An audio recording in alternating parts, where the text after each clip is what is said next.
Today's episode of the Electric Batcast is brought to you by Stern. Insider Connected. Head to sternpinball.com to sign up today. Marco Specialties, everything pinball, pinball parts and more at marcopinball.com. And Game Room Goodies. Check out GameRoomGoodies.com for new and used pinball machines, arcade games, jukeboxes, pool tables, and more. And now, the click and clack of pinball, Rachel Bess and Cale Hernandez.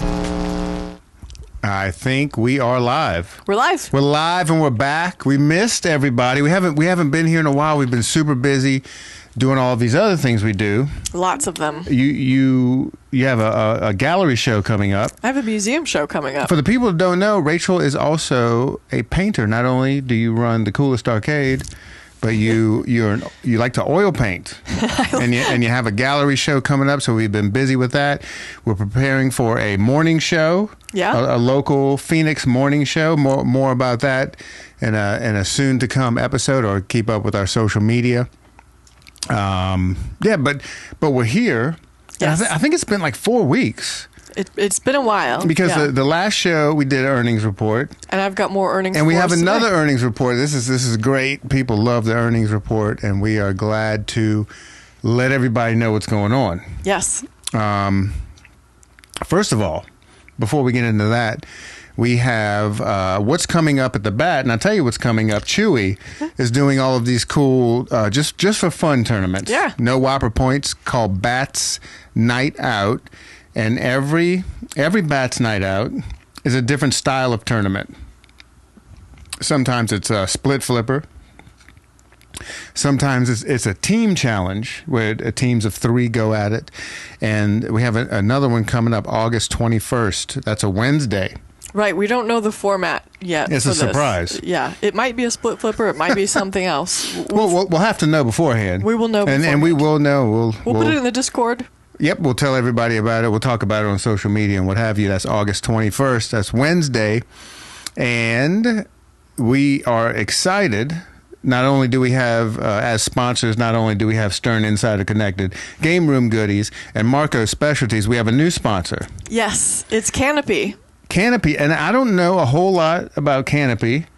I usually go to the library and check out, the brick and mortar, old school library. You check out paper Check it out, books. but there's other things you can do. There's a whole online aspect to your local public library, and here's Rachel to tell us all about it. Yeah, so whenever you said that someone, from Canopy, from the library system, reached out to us, I was, freaking out. This is like dream sponsorship stuff for me. Right.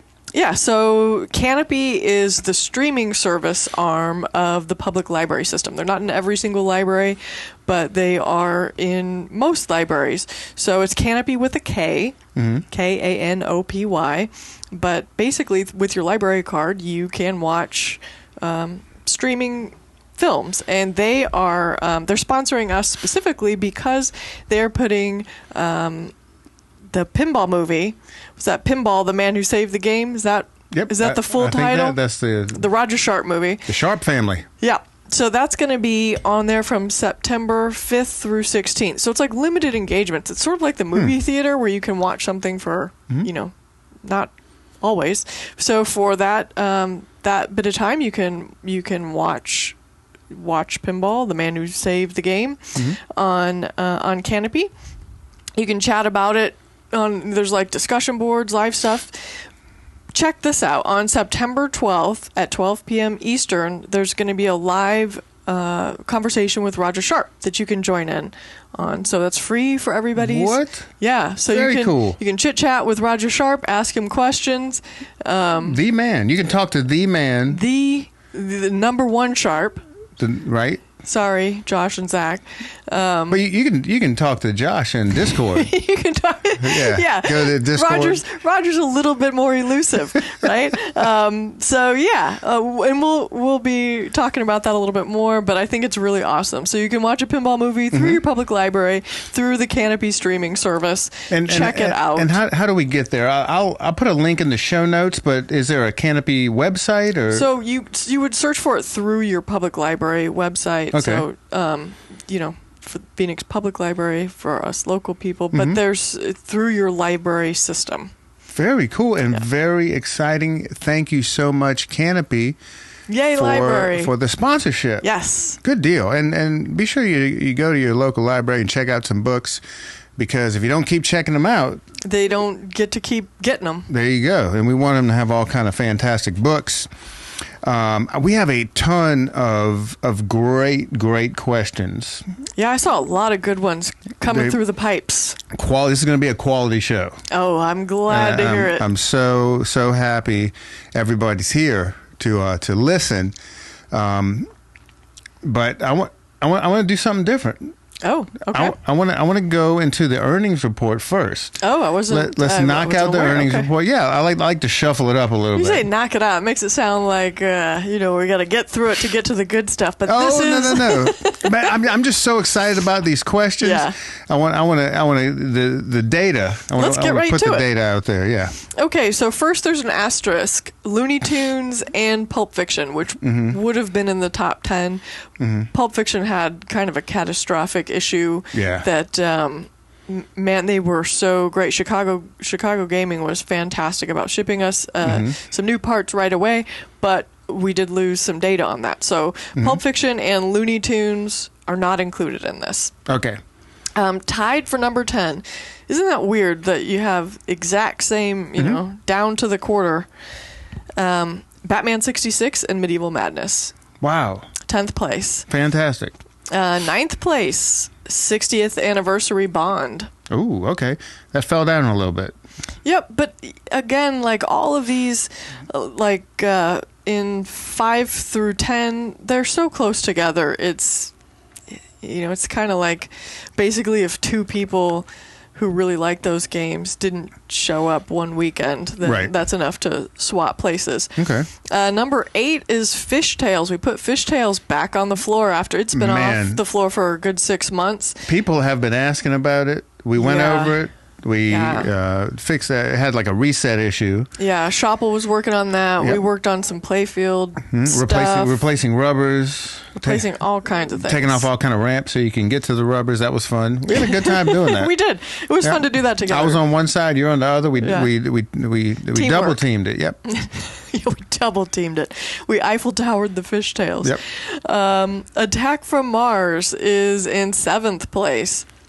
Is that usually a top 10 game? I don't think it's usually this high. It's usually, it's a favorite, and it is the first game you see when you walk into the arcade. For sure. Strategically, right next to the ATM. Yep. Retail 101.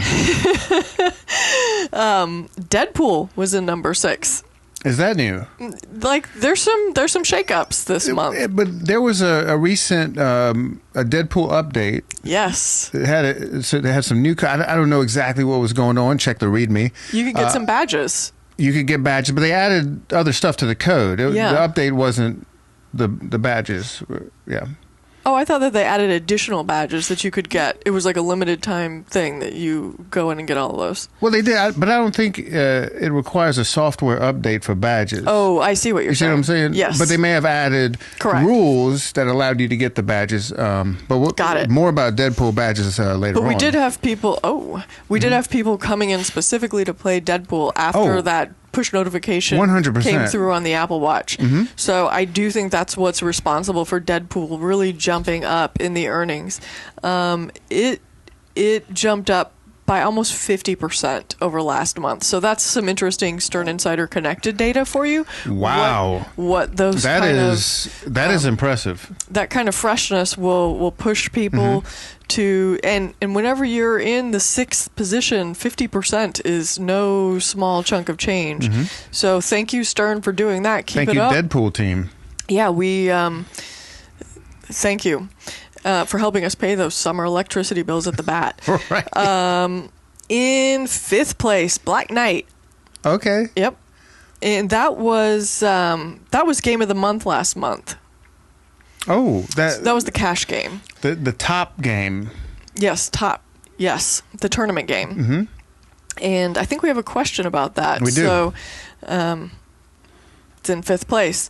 Here's another interesting Retail 101. You might remember we moved Stranger Things from one corner to kind of a prime spot. And it is now in 4th place. Okay, so good. It went up a little bit just by moving the game to I get like close to the bat bar there. In 3rd place, Godzilla Premium. I'm going to have to look back over the data from Godzilla for as long as we've had it, but I don't think it's ever dropped out of the top 3. I'm not sure. Okay. 2nd place, Jaws. Wow.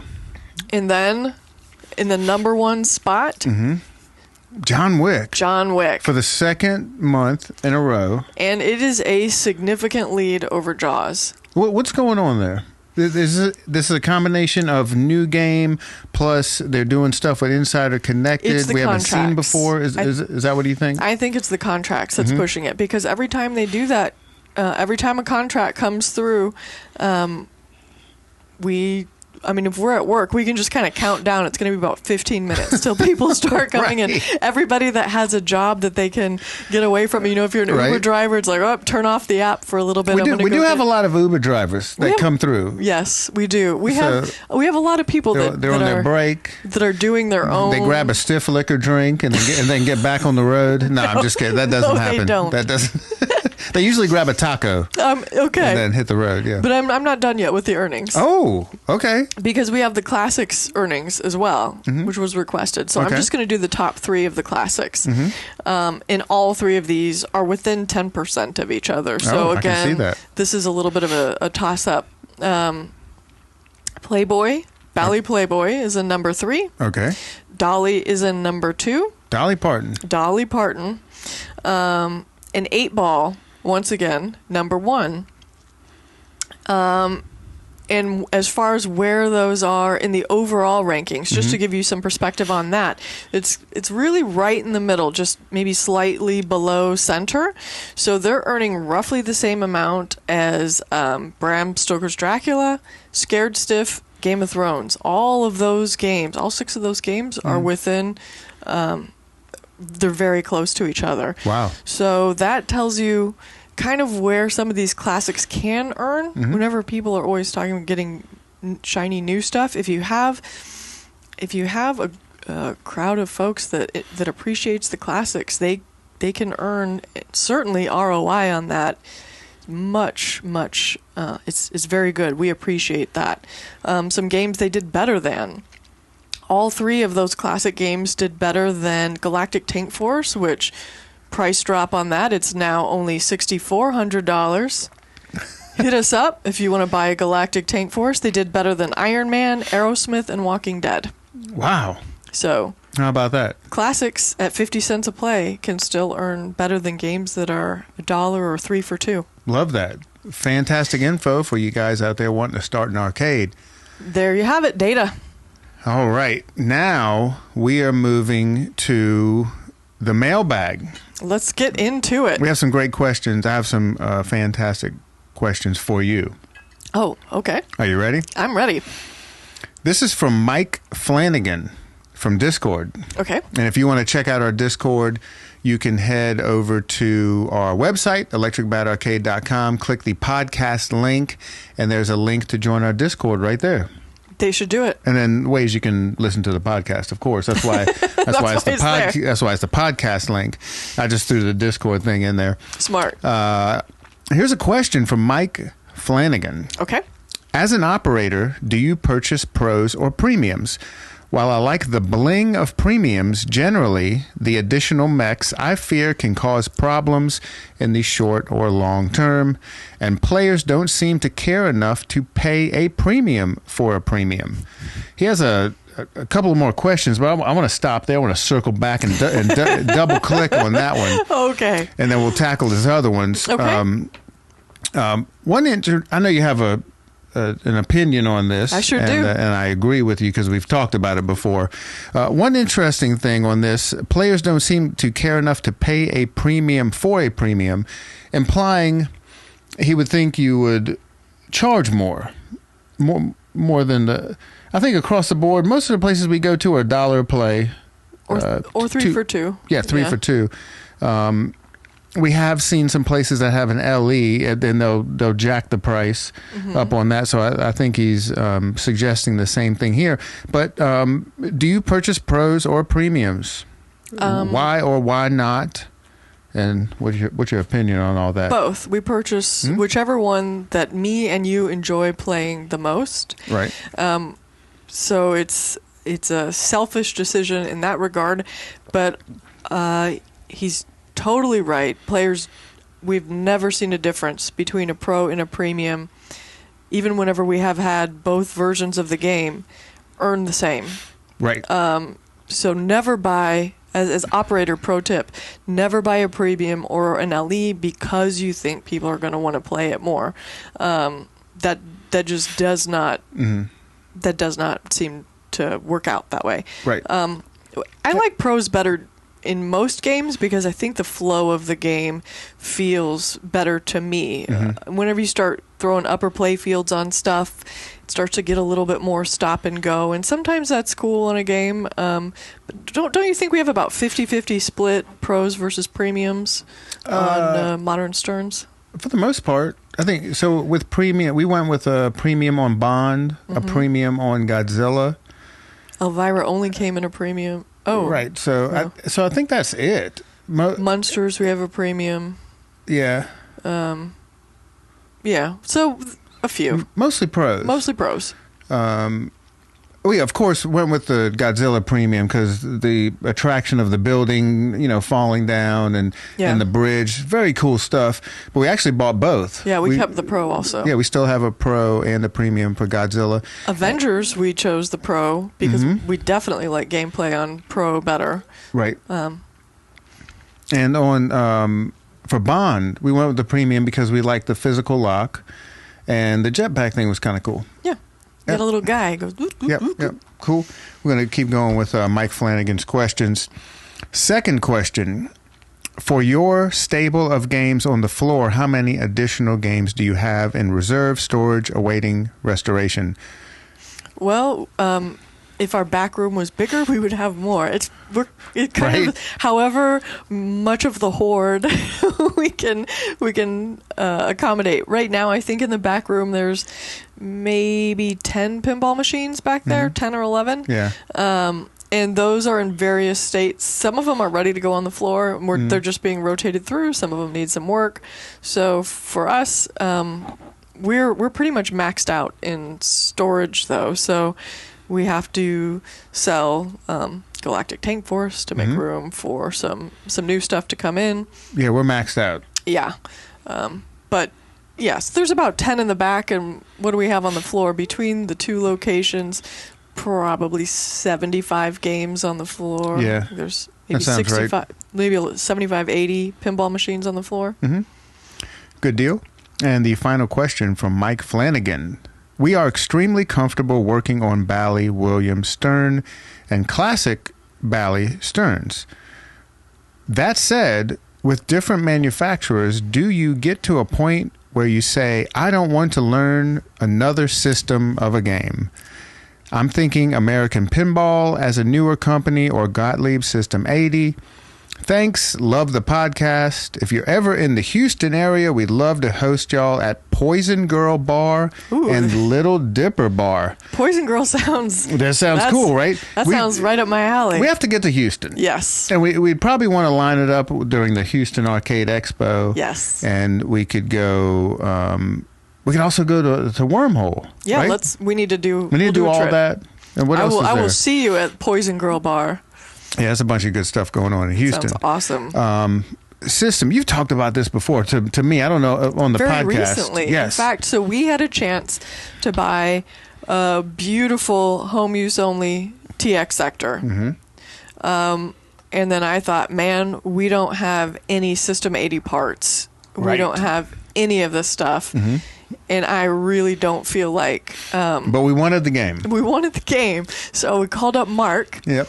Who operates stuff, and he also didn't have any System 80 games, but was willing. But TX Sector is such a cool game. But we knew he couldn't turn down this beautiful TX sector. So so what happened? We're like, Mark. One of us was gonna get it, but because it was specifically because it was a System 80, and we didn't feel like a whole new system, we offered it to Mark. We passed along the deal to him. He bought it. He put it in the arcade. So everybody gets to enjoy it. It's just now more of the fixing responsibility is going to fall on Mark on that particular game. But so far so good. So far so good. Yep. Nothing. Yeah. So I mean, it's in pristine condition. But you and I always recommend that people start with a classic Bally because those are such easy to learn. Or Stern. Well, those are the same twins, right? Classic Bally's tend to be cheaper. So there are certain sets of games that we are very familiar with working on, and we prefer to keep getting more of those games. Yes. Cool. And do you have any System 80s? No. None. And that's why. Yeah. Because you're not familiar with them. You want to... We didn't buy that Volcano. We passed that along to the Outpost Cordelia ladies. And we're glad they got it because it's a fun game. And they'd been wanting that. And he specifically asked about American Pinball. I mean, that's a whole other... It depends which game you're talking about. We've had a lot of luck with Hot Wheels. Yep. And I think if you follow American Pinball, that just nobody from the company is still with, or from that era is still with the company. So it's a completely different. But also, I feel like in the games that are like American Pinball or Spooky, you're not really like, you can work on the components of the game, but whenever it comes to like new transistors, because then you're kind of, that's a whole different, these are all surface mount components. There's not a lot of tinkering you can do. Right. Those are all I would consider different. But I guess Sterns are the same way, but you've got node boards and you can kind of swap out smaller components in a way that I don't believe transfers to some of the other new manufacturers. Sure. And while we're talking about manufacturers and reliability or different systems, Chicago Gaming. When our Pulp Fiction had a catastrophic meltdown, so people know if you do have a Pulp Fiction, you want to watch out for this. The pawn shop, the mech, the 3 drop target mech, the coil locked on and completely melted, which is not a huge problem as long as you don't have a whole bundle of wires running across it. They were touching that coil and everything just melted together, which shorted the board. Shorted a lot of things. Shorted a lot of stuff. So pop open your Pulp Fiction and make sure the wiring harness, there's enough room for the wiring harness, and it may be run differently in different games, but it goes up through the playfield and connects to the pawn shop. I believe it controls the lamps up there. So right. just make sure that it's running behind the drop target assembly, not on the coil side of the drop target assembly. And there's plenty of room for that, so it's a 3-second fix. Yeah, we learned the hard way, but Chicago Gaming was incredible, and the responsiveness and the way they just took care of everything so quick on a Sunday morning. That's what I was about to say. We messaged them on a Sunday morning. They responded to us within an hour, and then that Monday, parts are on the way. Parts are on the way. Brand new board, brand new mech, coils, all that's wiring harness. So from a game that was like, oh, geez, this is like kind of a more complex, more than one thing was messed up. It was fixed within a week. Yeah, bravo, Chicago Gaming. Thank you so much. Shout out to them. Great company, great customer service. Couldn't say enough nice things about it. They went above and beyond. Thank you, Mike Flanagan, for the 3 questions. We appreciate it, and hopefully we will see you guys sometime in the Houston area. We do need to go visit. We have a lot of people we need to visit out there, and I bet we could have a great time. I know it. Moving right along, we got a question on Discord from Merc Dirty. What is that? I think we've Merc Dirty. Well, we've dealt with Merc Dirty before on Discord. It's funny every time. Yeah, this person has some great questions. Question number 1, is there any reason, thought, or business idea that goes into having a certain game on tournament mode? Merc is talking about the tops. The cash game. Yeah, the Stern tournament game deal. Well, you add that extra button on there. I really enjoyed trying to get a high score on tournament mode for Black Knight when I was in town, but came back home and realized I didn't see the tournament button a lot. What are the good and or bad things for having the game using tournament mode? For the folks not familiar with the tournament mode, I think this has been in Stern games in the software since like the White Star days, because I think the tournament button used to actually be on the lock bar. Yes. And then they moved it below in the cabinet. I don't know, I guess around like Sam or something like that. So with this, and just to be clear, the tournament mode is different from just like a tournament setting in the game for playing just regular tournaments. This is specifically the setting so you can earn money playing pinball. Yeah, right. So what he's asking is, what are the good and bad things for having a game using tournament mode? I can't think of anything bad because you can always play the game regularly. Right, because you have to put in extra credits to play tournament. So if you just want to play regular, play regular. It's like 2 credits, which is at the bat, that's $2. Right, and if you put in $2, it's always 3 for 2. So, so you still get a leftover credit that you can play. Oh, is that how it works? Yeah. So if you put in $2, you're getting 3 credits. So you would use 2 of those credits for the cash for the tournament game. How about that? And then you have 1 left over for something else. So pros and cons. Pros, you can win money. Competition, it's always fun. I mean, putting some skin in the game always makes it better. Right. A percentage of the extra money goes towards the pot, so the more people play, the more cash you get. We only do it on 1 game a month because the pool would get too diluted if it was across however many. We probably have 20 games that have the ability to do this. I don't see any downside other than just, doing one at a time. I think the reason that people don't see these very often is because most operators aren't aware that that the option is there. Correct. Yeah, that's the thing. The reason you don't see this at a lot of places is because people just don't know about it, because the tournament button's cheap. I think it's like 15. It's like under $20. Yeah, it might be like $10. And that's you all. Do have to add it yourself though, so it doesn't. The game does not come with that. You have to. There's a tiny bit of extra effort to install it, but it's like 4 spade clips, 4 spade connectors, and a screw it in. Right. It takes a couple of seconds. Let your local arcade know about this and how inexpensive it is, and it'll bring more people in, and it will increase your earnings. Increase your earnings. I think, and like you were saying before, I think most people think the tournament button puts a game into tournament settings, which will remove randomness if that's in the software. And there's just like a lot of people don't know about this hardware and software combo. Yeah. So there you go. Hope we answered your question, Merc Dirty. If not, just get back in touch with us on Discord. We'll hit you up. This is a pretty cool question.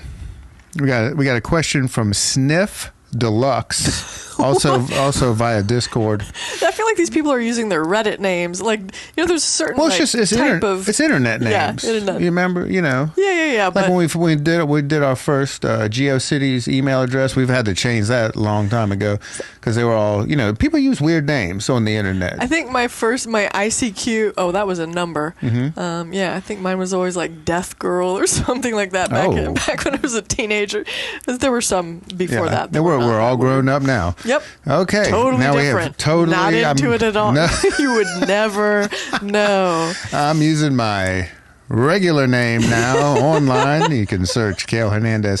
Now, I don't know if it's true, but you used to search Cale Hernandez on the Google, and it was like a track and field guy.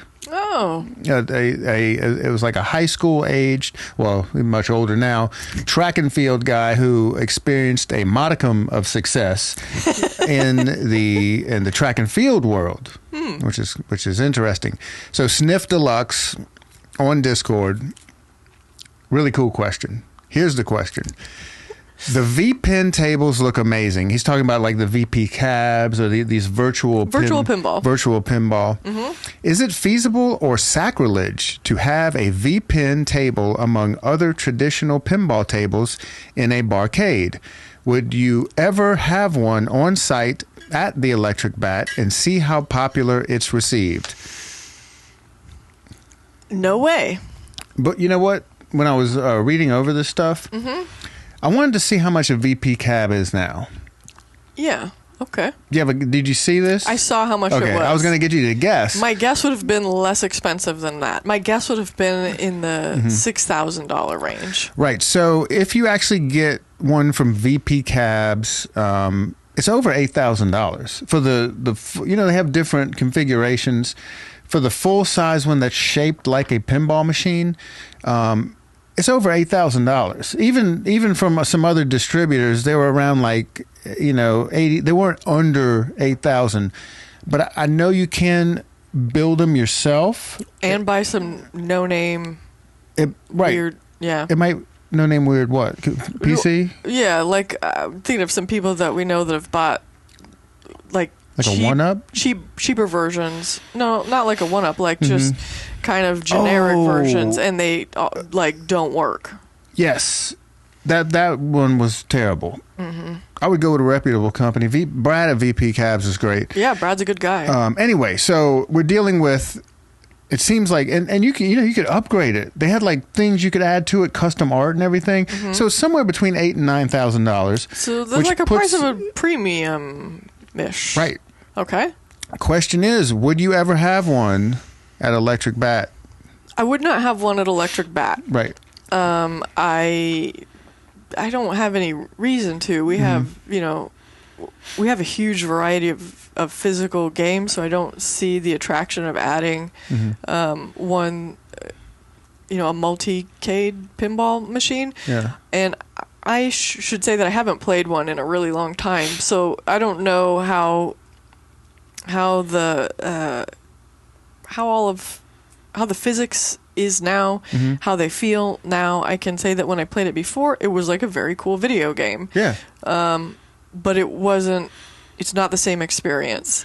Were you there at the Museum of Pinball in Banning when they gave us this tiny room to set up in, and then somebody else put two gigantic, and they weren't VP Cabs, Cabs the brand, it was some other brand, and they were two giant. Not there. Okay. We're in this little room with our Marco Specialties booth, and they put these two giant virtual pinball cabs, and it was, I don't know if it's still like this, but this particular brand was horrible because it was like two hair dryers blowing. I mean, it was just pumping, just super hot. Well, because you can imagine. Good in Minnesota. Right. You have a PC in this box. Damn thing's probably overclocked because it's running a gigantic monitor and then a monitor in the back box. In the background. Yeah, and it was just, we were sweating. These things. Yeah, these things were just blowing. It was like two hair dryers out the back, just go. But they've probably become more efficient, and that's not really going to be a huge deal in a big room, but maybe in Arizona it would be an issue. I don't think these things would pay for themselves. No. And one other thing, I'm sure there's some VP people that could tell me how to make them coin operated, because the last time I've never seen a coin operated one. Right, like the VP cab ones. I remember when we had some at Marco that we were selling. They have a coin door, but there was no way to accept money. Money. That's kind of the most important part. Right, but that was years ago.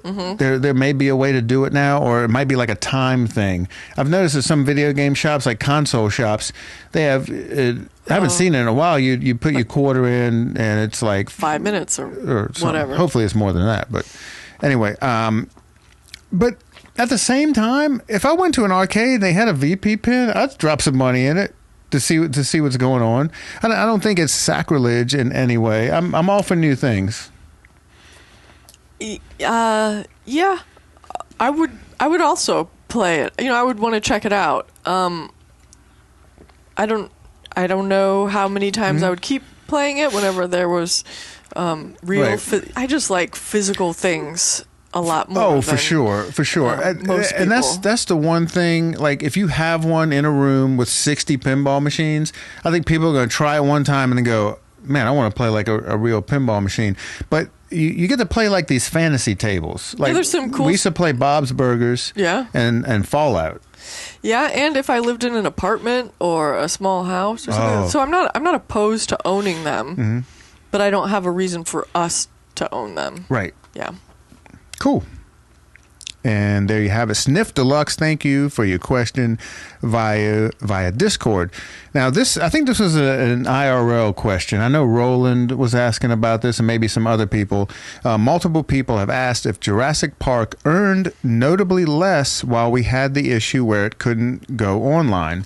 We had some technical difficulties with our Jurassic Park and had to troubleshoot it with some boards and different configurations to get this back online. We finally figured it out. Yep, it all got sorted out. And yes, it did take a significant hit.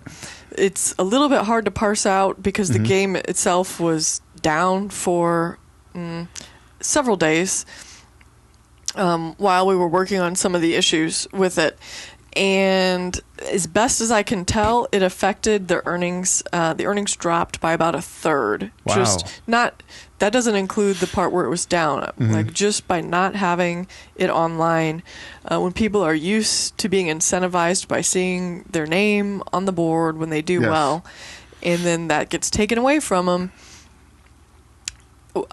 they tend to play one of the other 18 games that you can see your name on in big lights. Insider Connected really, really works, and we're not just saying that because they're a sponsor of the show.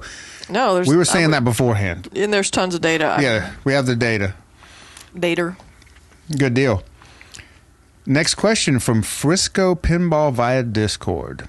As an aspiring operator, what is the one lesson you've learned throughout your years that you wish you knew when you started? Good question. There's a couple of things.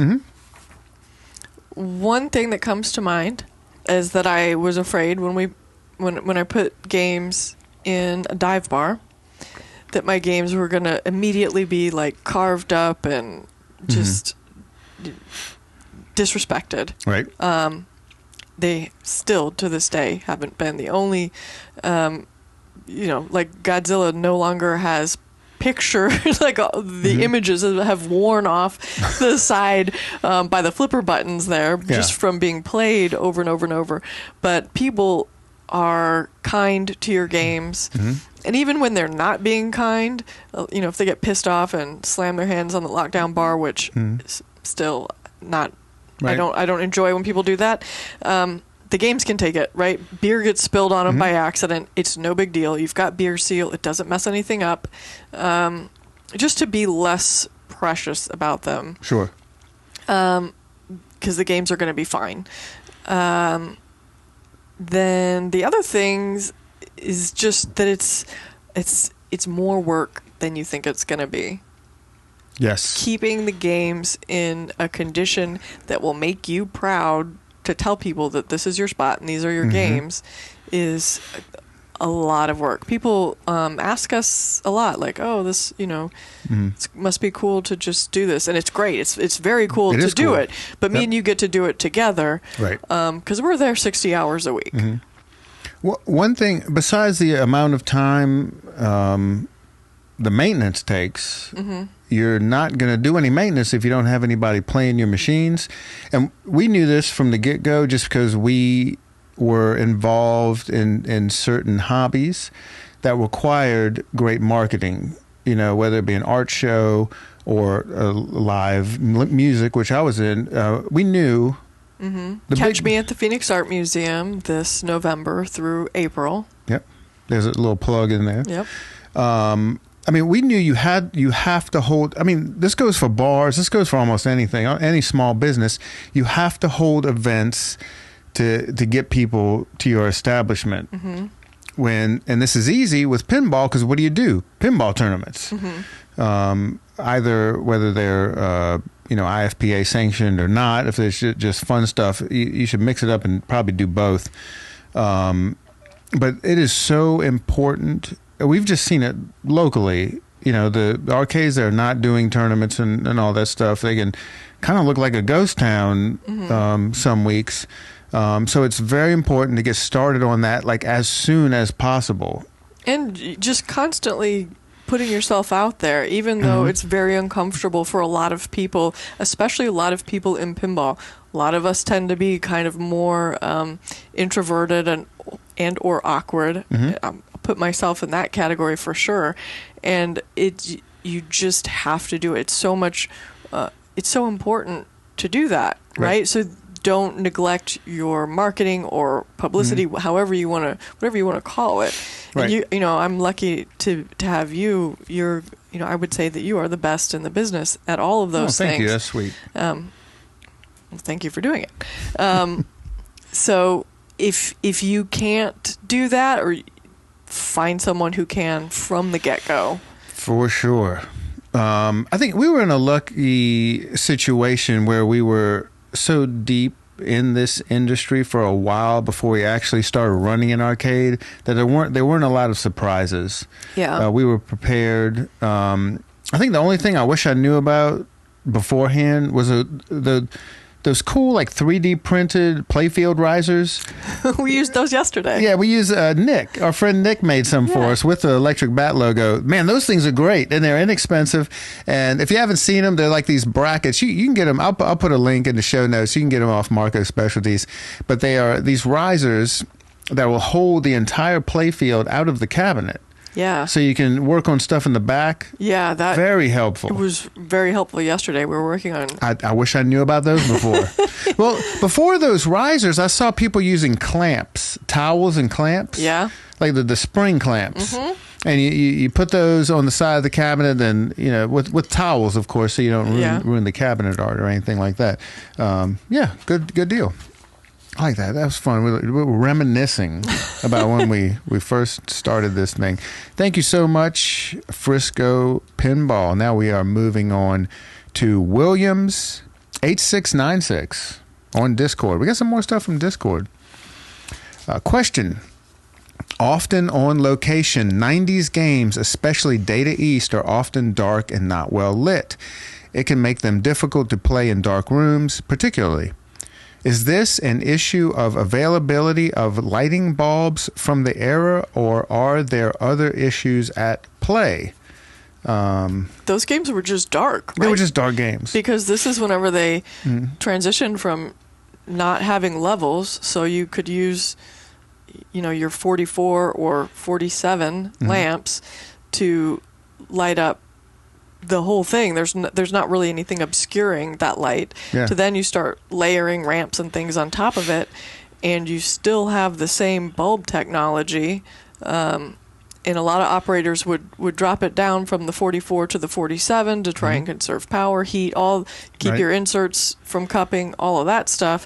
So it gets a little bit dimmer there. You can still get all of those bulbs, or you could replace them with LEDs. So if you're seeing dim games on location, it could be that the bulbs are burnt out. Yeah. It could be that they're using the original incandescent bulbs, which are just not as bright as the LEDs that we're used to now. Sure. But that's what's up. Yeah, they can get. I think one of our darkest games was Creature from the Black Lagoon, and we really. New LEDs really helped that game out a lot, and we got some super bright LEDs. You can go to Marco Specialties and pick up some. There are like these 4 stacks, or these. They're like tall LEDs that have like 8 LEDs on. Yeah, separate, like pointing in separate directions. And we put those in the back of the game where the lanes are, and then I added some other like super bright bulbs that really helped out under the slingshots and what have you, under the slingshot plastics. You do want to watch out for blinding people. Yeah, don't point. So make sure they're hidden under plastics or something like that. Don't put a super bright where it's just blasting somebody in the face. And one thing that helps out a lot are those LED strips for near the trough. Yes, they're amazing, and they're easy to. They're very easy to put on. Usually, just use some alligator clips to a GI circuit. Sure. Yep. Good deal. That will solve any of those issues. But I mean, you can add spotlights. If you had an arcade and it's like that, I guess you could just if they're not your games, just tell the owner about this stuff. Wear a headlamp. Good deal. Thank you so much. Who was that? Williams 8696. Williams 8696 on Discord. Thank you so much for the question. Yes, those games can be dark. If you're at home, I guess you can get some pin stadiums. Yeah. But we don't ever mess with that stuff. And it seems like Stern is doing something about it by adding, first of all, I think, what was it around like Iron Maiden when they started putting the lights under the apron? That helped out a lot. Or maybe it was like after Iron Maiden. But then now they're doing the expression lighting. Looks like they're kind of moving toward where that's going to be in like every game. Yeah. So you can get kits for that too. They see that there's a market for pin stadiums and doing their version. Yeah, there you go. All right, next question from Mark F. via email. Hi, Rachel and Cale. Greetings from Santa Cruz, California. Ooh. I really enjoy your Electric Bat podcast because I enjoy hearing an arcade owner perspective of our hobby. I was wondering your opinion regarding shaker motors. We do have some shaker motors in a few games. Number 1, do you think adding a shaker motor to a Stern pinball machine causes more repair problems, issues versus not having one installed in the game at all? Number 2, do you have shaker motors installed in many of your pinball machines? If yes, what are your favorites? And 3, if I do get a shaker motor, which machine do you think might be more enjoyable with a shaker motor? Elvira, House of Horrors, or 007, You Only Live Twice? Question 1. We have shaker motors in games. I don't think it's causing any appreciable loosening of things, but we also periodically go through games and tighten everything up. Sure. So even if it is loosening stuff, I mean, that's just part of owning a game, is you got to go through and tighten top side, bottom side, always be tightening. Right. Yeah, I haven't seen, when I first heard about shaker motors, I was like, I can see why somebody would think this. You know, I'm like, why would you want to put a jackhammer in your machine? But it kind of already is that, right? The coil's firing off. I mean, it's like a damn auto hammer going off over and over again. And the ball. Yeah, itself. And then the ball. I mean, the shaker motors are not going to cause a problem at all. We have them in about half of the machines that could have them. Right. I want to get one in Jaws. I heard it's very cool in Jaws. Yeah, that would be great. I love it in Jurassic Park and Godzilla. Yes. It fits the monster games. Yes. You know, the rumble of T-Rex and then of course Godzilla, who's almost like a T-Rex. Basically a T-Rex. Yes, a radiation lizard, kind of. Isn't that the whole story? Yeah, gamma rays and things. Yeah. A radiation lizard. Let's go play some radiation lizard. So Mark is asking, if I do get one, which machine do you think would be more enjoyable, the Elvira or 007? Do we have one in 007? We have one in 007. We do not have one in House of Horrors. Right. So I can't answer that with experience. I would lean towards House of Horrors, actually. I would lean toward both. Oh, yeah. Why because not both? it's like $100 for a shaker motor, right? Yeah, considering how much we spend on all kinds of other stuff. Yeah, why not both? Yeah, throw both. them in there. I would buy 2 of them. Go to Marco Specialties, call those guys, and they can have them in the mail today. They're real quick with the shipping. Yeah, so do both of those. It's inexpensive, and you can even go to Game Room Goodies and get them. Oh, Game Room Goodies has them too. There you go. Yeah. Bam. I might actually call them up after this. That's where we get ours. Because when they deliver a machine, we're like, hey, bring a shaker motor. Bring a shaker motor. Yeah. Yeah. So why not just get both of them? I'm going to put one in Elvira. I'm curious. Okay. We should. I want. Let's put it in Elvira, and I want it in Jaws. I heard it's so cool in Jaws. Okay, I'm ordering 2. Get 3 because I want one in John Wick. Because I guarantee you they're gonna have it where the gun goes off and the whole machine shakes. Yeah, get some shaker motors. Just buy a pallet of shaker motors. Let's get it. All right. Hit us up for shaker motors. Next question, and thank you so much, Mark F, for the question here. Push. Don't worry about anything. We're buying more shaker motors. Yeah, throw the shaker motors in all your machines. This is from Mr. Bauer on Discord. Question for the Batcast: since Bat Baby #1 showed up, and I think we'll have to explain that he just had a baby. Specifically, his wife did. His wife Megan had right? a baby. But it takes 2. Yeah, but she did a lot of work. This family, they got engaged. Yes. At our arcade, in front of the Jurassic Park machine. Yes. Megan asked for a token because she wanted to play Jurassic Park, and I hope I get the story right. If not, right in. It's roughly this. And Mr. Bauer reached down into his pocket and pulled out a ring instead of a token. He did the switcheroo, right? Man, he really. That was a good one. That was a great night. And you know what's going on? Eventually, and it may be 10 years from now, we're going to have to sell them that Jurassic Park. Yeah. Because we would offer it to them before anybody else, and they'd probably end up buying it. Yeah. Anyhow, so here's the question. In the meantime, you could pick up a sweet Galactic Tank Force. So you dropped the Galactic Tank Force is the first pin we're legit selling. Yeah. And we're doing it. I know people are like, of course they're selling that thing. Yeah. They hate it. It's fine. It earns a little bit of money. We're not selling it because we hate it. We're just selling it because we're running out of room. Yeah, what we're doing is we're prioritizing games that can be used in a tournament versus games that cannot be used in a tournament.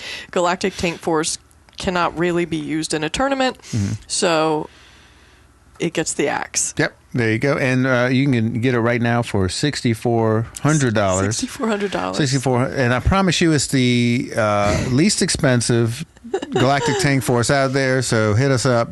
We won't ship though. We're not going to deal with shipping. Drive down here and get it. Buy it locally. Okay, so he had a Bat Baby. Yep. Bat Baby showed up. I find myself with much less time to practice pinball. Yeah. If I know I'm only going to have 1 hour to practice. I thought it was going to be if I know I'm only going to have one baby. Oh no, this is about time, hour. But a baby's about time too. You have to put a lot of time and money into a baby. So I'm glad people are still having babies because I see all the news reports that we're losing people. The kids aren't having sex anymore, and we're not having babies. So we're eventually just going to be a bunch of old people, like me and you. We had an arcade instead of a baby. Yeah, and it's as time consuming. Oh God, this is gone off the rails. Okay, so let's go back to Mr. Bauer's question. Please. If I know I'm only going to... He doesn't have a lot of time because he's got a baby. If I know I'm only going to have 1 hour to practice, how should I split up the time to be most effective? For example, should I spend 30 minutes practicing techniques like active catches, alley passes, and dialing in a specific shots, and 15 minutes reading rules of a game I'm not familiar with, and the last 15 minutes watching videos of previously streamed competitions? Or spend the whole hour trying to make it to the King of Monsters on Stern's Godzilla for the 1,000th time. He's really good at Godzilla. The goal of the practice sessions would be to stay competitive during Tuesday Night League. I imagine it's different for everyone. Just curious to hear your thoughts. Thank you, Mr. Bauer. I have some thoughts on that. I got 2 thoughts. All right, let's you hear want me to go with it? Go with it. Tell me what you think, and you can add I'll to add. whatever I say. So there's I have two avenues. I would go down here and figure out what's going on. First of all, I would say, like, just have fun. Like, just play your game and have fun, and don't worry about, because like you're saying, you don't have a lot of time, you know? So, like, I wouldn't stress myself out with, I got to keep hitting this scoop shot, like, over and over again. I'm not going to stop until that sounds just really stressful. I would just, like, coin up the game and have a blast, right? Just do whatever. Don't focus on any certain aspect. On the other side of the coin, I've talked to several top 100 players, and they all kind of say the same thing. Most of them have games at home, and before they want to play like a big tournament, or if they just want to get better, they set up the game in, like, hard mode, like your in discs level stuff. So 4-inch leg levelers, make the thing steep, no ball save, sometimes adding lightning flippers. But then what they do is we'll put it on, like, I don't know, what can you, like, all the way up to 10 ball? Can you do that? Yeah. And all they do is just keep trying to hit the same shot over and over again. They work on accuracy. They also, in their spare time, read the rules of games, like Mr. Bauer's talking about here. Should I study some rules of some games I'm not familiar with? Yes, that's what some of the top players do, so they're not caught off guard. Yeah, you know, because you don't want to show up if your goal is to win. You don't want to show up to the tournament very quickly trying to look at pin tips or just shooting the lit shots, because you have no idea what a good strategy is for a game. So if I was going to do it, I would do what Faye and Serge and Shoppel do after league, or just occasionally, I guess. These are local electric bat players. Very good electric bat players. And they will just have a competition about, like, let's see who can hit the left ramp the most times in this game. So you're playing the game, but you're also really trying to aim for a particular shot. So I would work on accuracy. And I think that's kind of fun if you're gamifying that sort of thing. So, yeah, Michael and Megan hang out and try and beat each other on specific aspects of a game. And then I would probably take one game that I wasn't familiar with and then read a rule set or trying to figure out tips and techniques. But just like one of them at a time, because it's really hard for me. I don't know how other people learn best, but to retain that information without having the opportunity to practice it. Right. So, just pick one game you're not super familiar with at the arcade. Maybe put $5 in that after reading the rules and try and duplicate what they're recommending. Sure. That's good advice. But I think most importantly, just have fun with it. Don't stress yourself out with, like, I got to know this, I got to know that. No, it should always be enjoyable. None of us are getting rich playing pinball. Right. So many of the top players I've talked to, they do so many different things. Like, I think in even one of the Papa videos, Bowen talks about, he doesn't ever do that thing where he coins up a game and just tries a shot over and over again. He plays the game. But you do have some top players that do that. Like, there's some people that, like Chewy and Ty, and I'm guessing Bowen, that can just kind of look at a game, and after playing it once or twice, they can just internalize what excellent strategy is for that game. Sure. I am not that way. Right. Like, that's just not... I'm just hitting lit shots. So I have to make a concerted effort to learn a game. But then once I do learn it, I enjoy it so much more if I have various strategies that I can attempt. You know what blows me away? When I have asked some top players, about their strategy and how they practice, one interesting thing was when and I think you were there. We were playing years ago. We were playing with Dalton, and Georgia champion, and he knew. We were playing in an arcade that was foreign to him. I think it might have been his first time there. and we were watching somebody play Doctor Who, and he started telling me all about like what this person was doing, and I was like, how do you know all this? Have you played the game before? He's like, no, I read a lot. So he reads a lot about games, probably watches some streams also. So he already knows strategy for games he hasn't even played before. Yeah. And if you have time to do that and don't have a baby, that might work out. Right? Thank you, Mr. Bauer. Go have fun. Play your game. We'll see you on Tuesday. And, he's gotten popular with the stall ball game. Yeah, he does. He runs the stall ball. He loves stall ball and the gamery. Thank you for your question. Moving right along to Johnny Q Trek via email. We've spoken to, or at least answered Johnny Q Trek's questions before. Yeah. Here's a good one. Hi, Rachel and Cale. Johnny Q Trek here again. How about that? So, my very first pin was a Stern Star Trek Pro that I picked up from a free play arcade back in 2020. Oh, I wonder if it had to close down because of COVID. Might have got a good deal on that.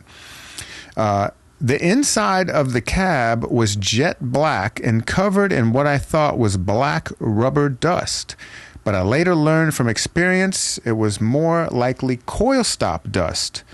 When I got it, I restored the playfield and vacuumed and wiped down the interior as best I could, but the cab interior has continued to be covered in black, likely from its previous 5 years of continuous use at a free play arcade with minimum cleaning.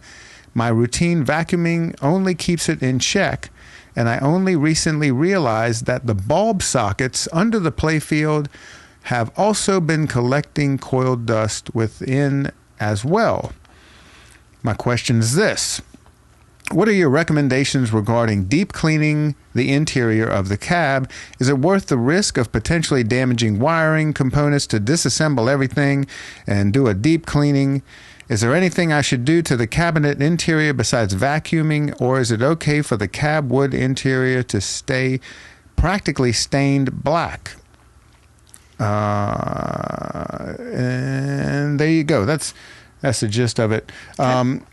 So when I read this question, I kind of remember like AC/DC and Star Trek or that era, like looking like that, and almost like there was like overspray from spray paint on the inside of the cab. And I think that's what this guy is seeing, because I went to IPDB, looked up Stern Star Trek Pro, and there's a clear, the inside of the cabinet is black, but it's not like a nice finish looking black. It looks like it was a sloppy spray paint job. And they had a guy with Krylon doing the seams. What I think, Stern doesn't build these cabinets. They get it from a third party, and so they may have switched manufacturers and this is no longer the case, but I remember cabinets like looking like this, and maybe they like put the sides on and then they try to match the bottom to the sides with like a rattle can or something, but it looks like a lot of overspray. So I think with this guy, I'm assuming it's a guy. Johnny Q Trek. Johnny Q Trek. Johnny, maybe. It is a guy. It is a guy. You know Johnny? Yes. Oh, personally? Well, I mean, from corresponding. Okay. With this guy is mostly about Star Trek. Well, I think what this guy is seeing is not like coil dust and stuff. You think it's overspray? I think it's a lot of overspray, because in the photo on IPDB, you can even see there's like some unfinished wood and then this like overspray all over the place. So I think that's what this person is seeing. Some of our dirtiest cabinets are like Creature from the Black Lagoon, like 90s cabinets. Yeah. But this was a free play arcade, so it's possible that this thing got super, super dirty. Yeah, well, I don't think free play arcades necessarily get more play per machine. They just start more games. A coin drop or card or whatever. Yeah, because I've talked to people that run the free play. Well, it's not really free. You pay an entry fee, and it's not like they're games are getting wildly more plays than coin drop. So the question is, should he care about it? Right? Yes. If it's dirty. Back when I was doing like restorations and things, I cared about it a lot, and I would make sure that the inside was totally clean.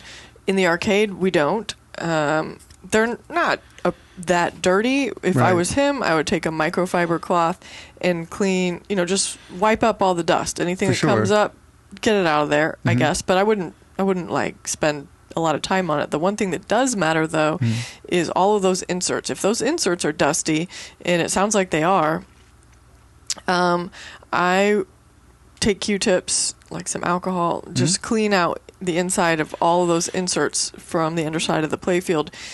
And that can be time consuming, but it makes a really big difference with how the game looks whenever it's lit up. Yep. That makes a big difference. So make sure that your inserts are clean. Everything else. You did do that recently, and it made a huge difference on one machine. I can't remember which one it was. Medieval, I think. Yeah, I think it was Medieval. Yep. So just, I wouldn't. It's not that big of a deal. You're the only one looking inside the cabinet. I don't think it's a huge deal. And we have seen machines that are super, like, had rats in them that were still operating. So yeah. not our machines. Not ours, Not no. our machines, but yeah, so it's totally fine. Just, the vacuuming is a great idea. Just do that if it bothers you. But yeah, the dust from the coils or the plunger slamming into the coil stops are going to always happen, and there's nothing you can do about that. So just, if it bothers you, blow it out. There you go. Thank you for the question. This is from Brett BMF on Discord. Question: what kind of seasonality do you experience? Are there months that are busier / slower than others? Great question. And I think this depends on your region. Yeah, because yes, our slowest months are the hottest ones. July and August down here, but up in Flagstaff at 7,000 feet, they're some of our best months. So for us, it kind of, it doesn't quite balance out but it would matter on location. Like if you're near a college campus, of course you're going to make more money when school's in. Yeah. But for pinball, as a whole, slows down during the summer months. And I just know that from selling machines and parts. Because most people are outside doing stuff. Sure, and especially up north. Yeah. Yeah. Well, up north, our strongest months are the warmest months. So, but that's also no. I'm not talking about. I'm talking about for other arcades. Oh, okay. Like way up north. Oh, you mean up north, like Minnesota? Right. Yeah, yeah. I'm sure those would slow down, right? You want to go outside. So yes, seasonality. I think everybody has it, and it's just dependent on where you are, what those months are. Yep, good deal. Thank you, Brett BMF. Now this is from Cliff Albert on Instagram. We love Cliff. Go, colorful fella. Yeah. I tell you what. Never started an argument in his life. If you're not following Cliff on Facebook and Instagram, go do it right now. Man, he is great. Here's a question from Cliff. So starting up new leagues and other monthly tournaments, I took the decision to make games a little harder than normal, mainly because I and the arcade I work for, Mayhem Amusements Arcade, go check them out, shout out to Mayhem Amusements, are trying to build a pinball scene. New people are always turned off that tournaments take so long. That's true. I think everybody's turned off by tournaments taking too long. Yeah. Yeah. So I'd rather have the machines more of an even keel for our players than the tournament lasting too long. Is that the right thing to do? We have a mix of really good players and really new players. Also, we take a lot of info from your podcast and glad y'all exist. Thank you. Thank you so much, Cliff. Thanks, Cliff. We're glad you exist. And then, by the way, it seems to be working the way I'm making the machines harder, but the tournament's quicker. Seems to be working. What's your opinion on that? Well, we've talked in the past about how we balance it out, alternating faster playing games and slower playing games. But not many arcades. Not many arcades have that luxury. And what do you mean by setting up banks of quicker playing games and longer playing games? I know which ones of our games average shorter ball times, I guess. So group all those together, and those will be in a round.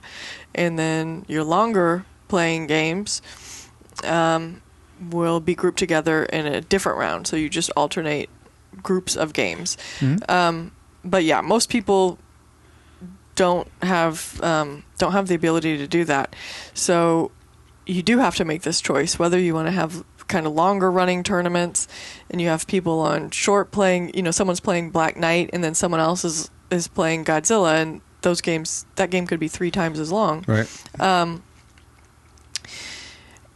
But also, as a brand new player, I don't want to have no rubbers in the outlet. I want it to be friendly. Right. I don't want to show up and just feel like no ball save. Yeah, plunge, drain. Okay, that was cool. I did absolutely nothing.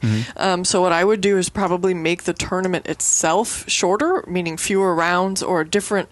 I would maybe cater the style of tournament to be something like a max match play, so that way people have the opportunity to be playing.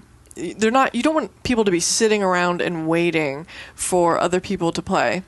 Right. And you also don't want people to feel like they just walked up to the game and then drained, and it makes them feel like a terrible pinball player.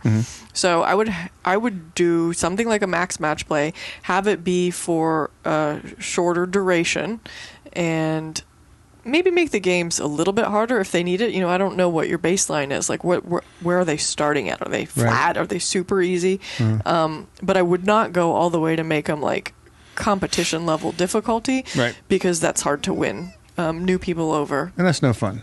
Yeah, it's not. It's not fun for most people. And we already have a follow up. It sounds like what he's doing is working, and that's a good thing. I'd be curious to what style of tournament he's running. Like if it's a match play, just what the parameters of the tournaments that he's running are. But I'm glad that kudos to you for trying to start a scene and doing your part to show fun stuff to new folks. I would.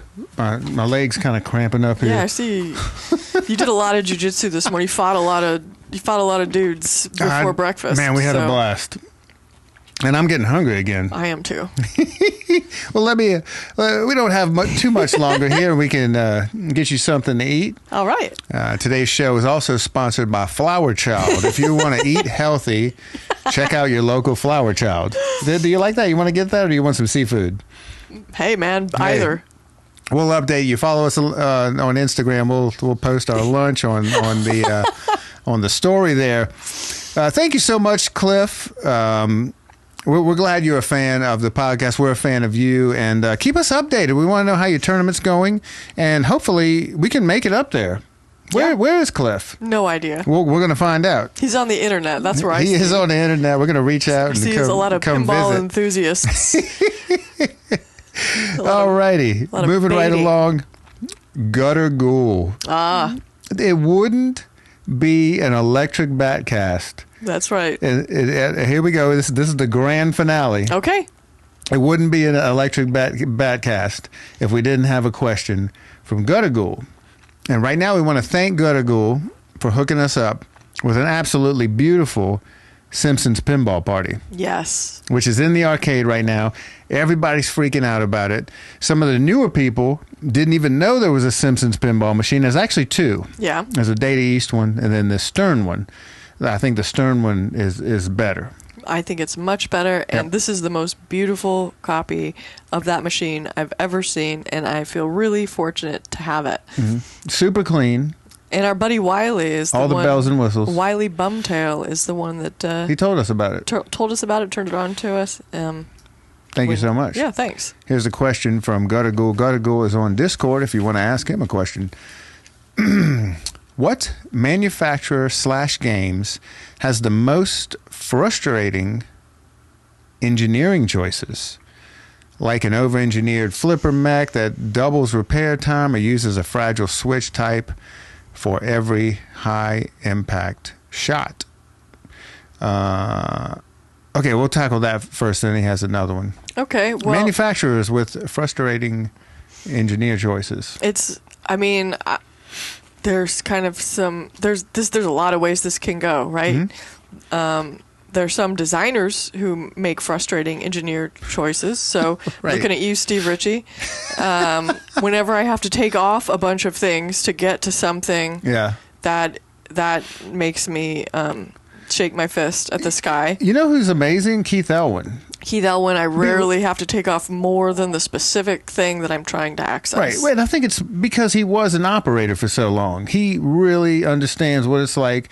I think some of the most nerve-wracking stuff is like 90s era Bally Williams.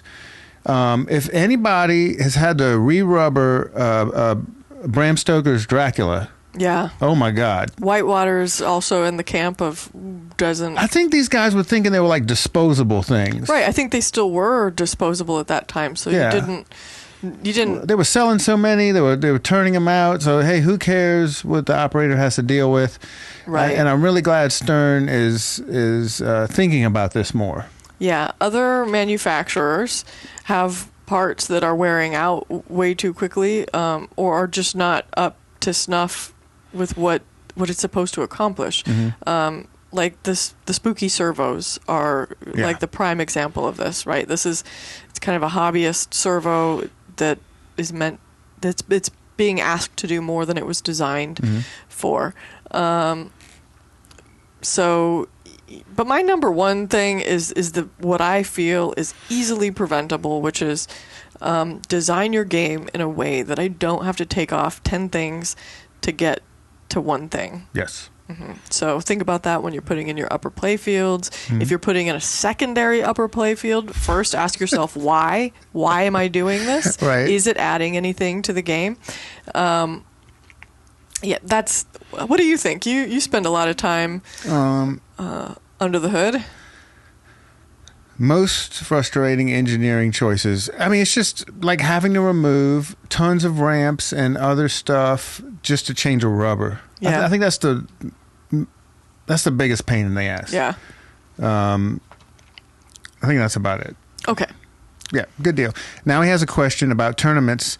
Any gear recommendations or for performance improvements? Comfy shoes for stamina, gloves for painless nudging, fanny packs. You like fanny packs. Only because they don't make pockets sufficient for all the things I have to carry. Or are all of these things just security blankets and you just need the practice? Some of these things are very important for those lengthy tournaments. Shoes, especially once you're out of your 20s and out of your 30s. You can't wear Vans anymore, right? You got to get the barbecue shoes, like some good Brooks or some New Balances. The kids call them dad shoes. I like to call them daddy shoes. Do you, Zaddy?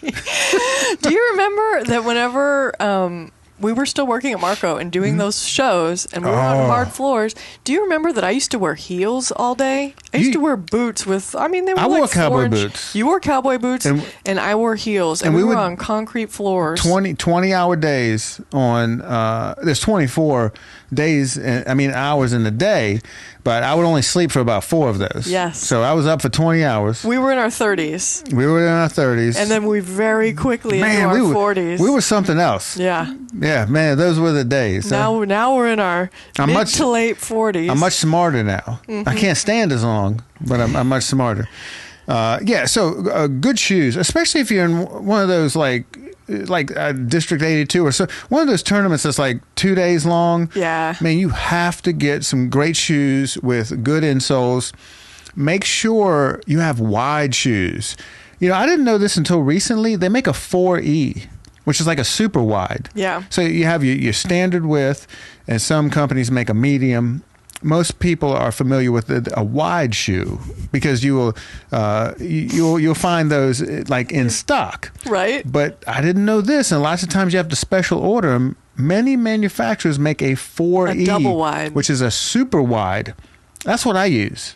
Yeah, you have a strong base. Right. I have a narrow foot, so I can get away with a regular shoe, but I like a wide toe box because your feet, can... You turned me on to that with Ultras early back in the day. But when you're on your feet for that long, your feet swell. Your feet swell. You should be hydrating, getting enough salt and all to get all those fluids. Your feet are just going to swell. Gravity, you know how gravity works? You know, it's still a theory. They don't even know if it's real. It's a theory of gravity. Cale, you don't go down that road. You know good and well what the difference between scientific theory and an idea is. But all of those things do better. I don't know. I've never used gloves, but if you like wearing, I've seen some great players wear gloves. Who's the European guy that wears the gloves that are kind of like floppy? No, I was thinking of Bob Matthews before you said that. I don't know who the He wears like a fingerless glove. Yeah, bicycle glove, gel inserts. I've never done gloves, so I can't speak on that. But fanny packs are great for all of your stuff. And drink tons of water. And if you're drinking alcohol, have a glass of water in between each cocktail or beer. Comfy shoes are great. Caffeine. That's a big thing. I like it. It helps with I like it. It helps with the brain. It helps your reaction time. Just some type of caffeine. I don't know. However you want to do it. A little Red Bull or some caffeine pills. No dose. I don't know. But White Crosses. White Crosses. Caffeine does help a lot. Cool. Yeah. Well, thank you so much, Gutter Ghoul. Yes. Before we go, I'd like to shout out Game Room Goodies. Yeah. Valued sponsor of the show. Also, Marco's Specialties. And then, of course, Stern Insider Connected. Here's some cool updates. We were talking about the updates to Deadpool. Yeah. So there are new badges available. Wolverine's Boulevard of Love. That's on Deadpool, where you can win very cool badges, such as Merkamouth, or Allergic to Cats, or So Much Rage, and more. And then there's more coming soon. Okay. You can do all that. Also, August. We're in August right now, right? That's right. There's seasonal quests. I like those. They had a couple of quests that have now dated out. You can't get those now. You got to jump on them. Because now I can never go back and get them. You can't go back and get them. My chance. But the ones you can still get. I didn't even know August is International Pirate Month. Did you know that? No. Why is that? August. Is that why? Did you just make that up? I did just make that up. God, that was good. Yeah. So that's not it, is it? Either way, it's International Pirate Month, and Stern Pinball celebrating that with the Flippin' Pirates 2024 badge. Play 4 different internet-connected IC games with an R in the name. Okay. You just got to play 4. There's no certain score or anything, so that's an easy one. Okay. Coin it up, play some games. What's your sum with an R? Does Godzilla have an R? Godzilla. Avengers. Aerosmith. That's an R, right? Yeah. Aerosmith. Yeah. What else? Does The Walking Dead have an R? Batman. I don't know. You guys figure it out. There's got to be a bunch of R ones out there. Metallic R. Jurassic. Anyway. Jars. Yeah. There's also Frank and Stern for Frankenstein Day. Play monster-themed pins to unlock the badge, the Frankenstein badge. Did you know about this? No, I didn't know. This is your wheelhouse. Yeah, I got to get this. So these are the monster-themed pins. You have Godzilla. Yep. Stranger Things. Yep. And Monsters. You have to score over 7.5 million on one of those games, and you get the Frankenstein badge. 7.5 million on Godzilla? Or Stranger Things. No, I can do that. Or, I'm just saying. Or Monsters. Stranger Things, you can do that on the plunge. Yeah. Right? Boom.